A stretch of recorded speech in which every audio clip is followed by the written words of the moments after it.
Jim, the Post-Dispatch recently ran a very compelling and almost horrifying series about the city of St. Louis and its trash problems.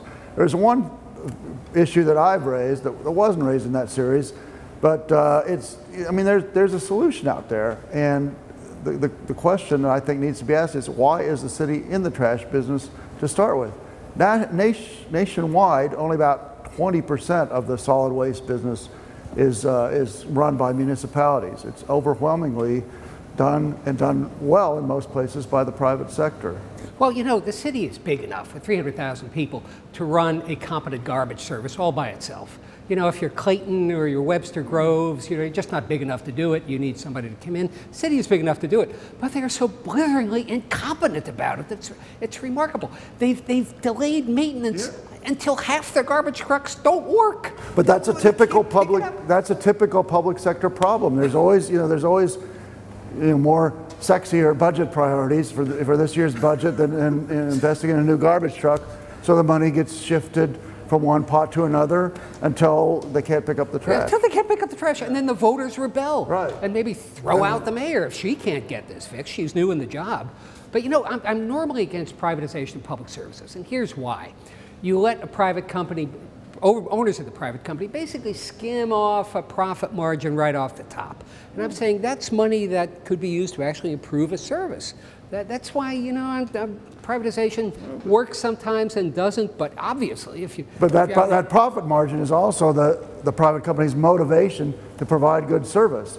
And you know, if you're the city, you put a performance clause in that contract, and you say, you know, if you don't pick up the trash every week, on time, on schedule, without leaving a mess in the alleys, you're out of there. I mean, we happen to be sitting here in Webster Groves, which just did that to one contractor. They invoked the performance clause, booted them out, chose another company just this year. So maybe given the city's record at not picking up the garbage, you know, privatization might be a solution.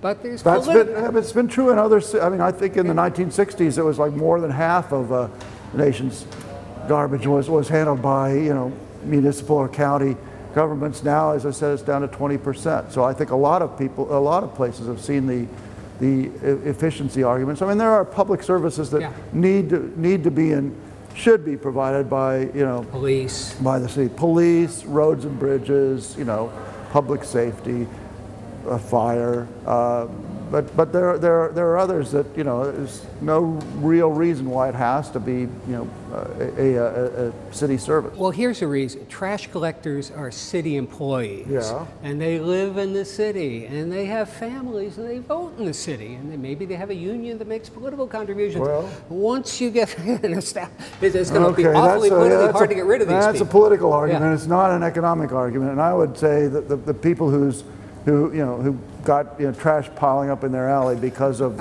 the city's incompetence wouldn't be very sympathetic to that. So on one hand we'll have the citizens angry at the mayor, and at the other hand we'll have the lobbying by the families and the workers and the unions, and we'll see who wins, I guess.